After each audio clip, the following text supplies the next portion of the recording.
ਸਭ ਤੋਂ ਮੁਸ਼ਕਿਲ ਕੰਮ ਸਪਰੇਅਰ ਸੀਜ਼ਨ ਦੇ ਵਿੱਚ ਸਪਰੇਅਰ ਦੀ ਟੈਂਕੀ ਕਿਸੇ ਕੋਲ ਮੰਗ ਕੇ ਲਿਆਉਣਾ। ਮੈਂ ਮਨੀਰ ਅਹਿਮਦ ਤੇ ਅੱਜ ਆਪਾਂ ਸਪਰੇਅ ਕਰਾਂਗੇ। ਪਰ ਇਹ ਮਸ਼ੀਨ ਦਾ ਸਾਨੂੰ ਚੋਰ ਸੋਚ ਦਾ ਪਤਾ ਨਹੀਂ ਸੀ। ਅਸੀਂ ਅੱਧਾ ਹਲੇ ਕਿੱਲਾ ਕੀਤਾ ਹੀ ਹੈ ਤੇ ਨਾਲੇ ਮਸ਼ੀਨ ਨੇ ਕਿਹਾ ਭਾਈਜਾਨ ਤੁਸੀਂ ਇਹਨੂੰ ਵਾਪਸ ਦੇ ਆਓ, ਤੇ ਇਹ ਮਸ਼ੀਨ ਨੂੰ ਅਸੀਂ ਵਾਪਸ ਕਰਨਾ ਪਿਆ ਤੇ ਵਾਪਸ ਕਰਕੇ ਸਾਨੂੰ ਫਿਰ ਇੱਕ ਮਸ਼ੀਨ ਹੈ ਇਹਨੂੰ ਬੁਲਾਉਣਾ ਪਿਆ ਕਿ ਆ ਕੇ ਸਾਡੀ ਸਪਰੇਅ ਕਰ ਦਿਓ। ਸਪਰੇਅ ਦੋ ਕਿਸਮ ਦੀ ਲਿਆਂਦੀ, ਇੱਕ ਪਾਊਡਰ ਆ ਰਹੀ ਤੇ ਇੱਕ ਪਾਣੀ ਆ ਰਹੀ। ਇਹ ਰੰਗ ਰੂਪ ਦੇਣ ਵਾਸਤੇ ਚਾਵਲ ਦੀ ਫਸਲ ਨੂੰ ਇਸਤੇਮਾਲ ਹੁੰਦੀ ਹੈ ਤੇ ਇਹਦੇ ਵਿੱਚ ਪਾਣੀ ਪਾ ਕੇ ਇਦਾਂ ਹੀ ਲੱਗਦਾ ਜਿੱਦਾਂ ਅੱਜ ਕੱਲ੍ਹ ਦੇ ਦੁੱਧ ਨਕਲੀ ਦੁੱਧ ਬਣਾਉਂਦੇ ਨੇ। ਤੇ ਇਹਦੇ 'ਚ ਆਪਾਂ ਹੁਣ ਥੋੜ੍ਹਾ ਜਿਹਾ ਹਸਬੇ ਜ਼ਾਇਕਾ ਪਾਣੀ ਪਾਵਾਂਗੇ। ਹਸਬੇ ਜ਼ਾਇਕਾ ਪਾਣੀ ਪਾਉਣ ਤੋਂ ਬਾਅਦ ਇਹਦੀ ਸ਼ਕਲ ਵੀ ਦੁੱਧ ਵਰਗੀ ਹੋ ਜਾਂਦੀ ਹੈ। ਤੇ ਇਹ ਮੂੰਜੀ ਦਾ ਕੀੜਾ ਤੇ ਨਾਲੇ ਮੂੰਜੀ ਦਾ ਜਿਹੜੇ ਦਾਣੇ ਕਾਲੇ ਹੁੰਦੇ ਨੇ ਉਹਨਾਂ ਨੂੰ ਚਿੱਟਾ ਰੱਖਣ ਵਾਸਤੇ ਇਹ ਸਪਰੇਅ ਕੀਤੀ ਜਾਂਦੀ ਹੈ।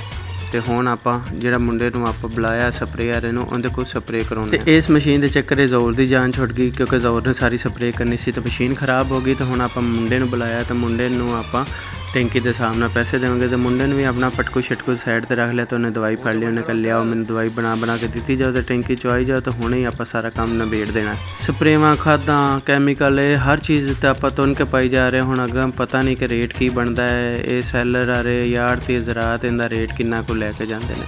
ਮਤਲਬ ਕਣਕ ਤੂੰ ਅੱਗੇ ਤੇ ਕਿਸਾਨ ਦੀ ਵੱਜੀ ਹੁਣ ਪਤਾ ਨਹੀਂ ਕੀ ਹੁੰਦਾ। ਆਪਾਂ ਵੀ ਉਹਨਾਂ ਨੂੰ ਕਿਹਾ ਕਿ ਜਿੱਦਾਂ ਫੇਅਰ ਲਵਲੀ ਬੰਦਾ ਚੰਗੀ ਤਰ੍ਹਾਂ ਮੂੰਹ ਤੇ ਲਾਉਂਦਾ ਤੇ ਉਹਨੂੰ ਕਿਹਾ ਕਿ ਭਾਈਜਾਨ ਕਿੱਲੇ ਦੇ ਵਿੱਚ ਵੈਸੇ 3 ਟੈਂਕੀਆਂ ਹੁੰਦੀਆਂ, ਆਪਾਂ ਨੇ ਕਿਹਾ 4 ਟੈਂਕੀਆਂ ਕਰਨੀਆਂ ਤਾਂ ਕਿ ਜਿਹੜਾ ਵੀ ਕੋਈ ਦਾਣਾ ਹੈ ਵਿਚਾਰਾ ਉਹ ਜਿਹੜਾ ਕਾਲਾ ਹੋ ਗਿਆ ਉਹ ਤਾਂ ਹੋ ਗਿਆ, ਚਲੋ ਦੂਸਰਾ ਕਾਲੇ ਹੋਣ ਤੋਂ ਬਚਿਆ ਜਾ ਸਕੇ। ਤੇ ਆਪਾਂ ਸਾਰੀ ਦੀ ਸਾਰੀ ਅੱਜ ਕਰਵਾ ਕੇ ਤੇ ਫਿਰ ਜਾਨ ਛੱਡਣੀ ਹੈ। ਤੇ ਪਾਣੀ ਆਪਾਂ ਲਾਇਆ ਹਰ ਖੇਤ ਨੂੰ। ਸਭ ਤੋਂ ਔਖਾ ਕੰਮ ਹੈ ਸਪਰੇਅ ਨੂੰ ਸਮਝਾਉਣਾ ਕਿ ਆਹ ਸਪਰੇਅ ਕਿਸ ਚੀਜ਼ ਦੇ ਮੁਤਲਕ ਹੈ ਤੇ ਦੂਸਰੀ ਪਾਣੀ ਵਾਲੀ ਕਿਸ ਚੀਜ਼ ਦੇ ਮੁਤਲਕ ਹੈ। ਘੰਟਾ ਲਾ ਕੇ ਆਪਾਂ ਜ਼ੋਰ ਨੂੰ ਆ ਸਮਝਾਇਆ ਕਿ ਆਹ ਕਿਹੜੇ ਕਿੱਲੇ ਨੂੰ ਕਰਨੀ ਹੈ ਤੇ ਦੂਸਰੀ ਕਿਹੜੇ ਕਿੱਲੇ ਨੂੰ ਕਰਨੀ ਹੈ। ਪਰ ਜ਼ੋਰ ਨੂੰ ਆਖਰਕਾਰ ਆਪਾਂ ਜਿੰਨੀ ਦੇਰ ਕਰਕੇ ਨਹੀਂ ਦਿਖਾਇਆ ਉਨੀ ਦੇਰ ਉਹਨੂੰ ਸਮਝ ਨਹੀਂ ਆਇਆ। ਉਹਨੇ ਵੀ ਸਿਗਰਟ ਮੂੰਹ ਚਲਾ ਲਈ। ਉਹਨੇ ਕਿਹਾ ਲੈ ਮੈਂ ਹੁਣੇ ਖੋਲ ਕੇ ਦੇਣਾ।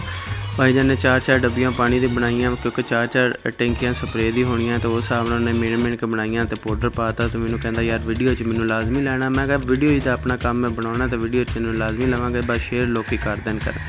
3-4 ਘੰਟਿਆਂ ਤੋਂ ਬਾਅਦ ਥੱਕ ਹਾਰ ਕੇ ਤੇ ਮੈਂ ਕਿਹਾ ਚੱਲ ਯਾਰ ਬਸ ਕਰੀਏ, ਅੱਜ ਦੀ ਸਪਰੇਅ ਬੜੀ ਹੈਗੀ। ਤੇ ਉਹਨੇ ਵੀ ਕਿਹਾ ਚਲੋ ਠੀਕ ਹੈ ਮੈਂ ਹੋਰ ਕਿਸੇ ਦੀ ਸਪਰੇਅ ਕਰਨੀ ਹੈ। ਤਾਂ ਅੱਜ ਦੀ ਵੀਡੀਓ ਇੱਥੇ ਹੀ ਖਤਮ ਕਰਨੇ, ਮਿਲਦੇ ਨੈਕਸਟ ਵੀਡੀਓ 'ਚ। ਅੱਲਾ ਹਾਫਿਜ਼।